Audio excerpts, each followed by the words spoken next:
Hello guys, আসসালামু আলাইকুম। আজকে আমাদের মধ্যে উপস্থিত রয়েছে ইশতিয়াক শাহরিয়ার সিনান। চলুন আমরা তার কাছ থেকে শুনে নিই। সিনান, কেমন আছো? আলহামদুলিল্লাহ, আপনারা ভালো আছেন? জি আলহামদুলিল্লাহ ভালো আছি। তুমি আজকে আমাদেরকে কি শোনাতে যাচ্ছ? একটি সূরাতুল ফাতিহা।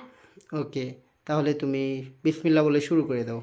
আউযু বিল্লাহি মিনাশ শাইতানির রাজিম। বিসমিল্লাহির রহমানির রহিম।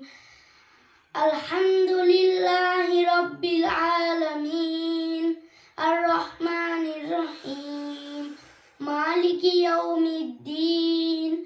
ইয়াকা না'বুদু ওয়া ইয়াকা নাস্তাঈন।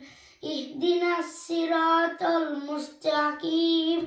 সিরাতাল লাযিনা আন'আমতা আলাইহিম গায়রিল মাগদুবি আলাইহিম ওয়ালাদ-দাল্লিন। আমিন।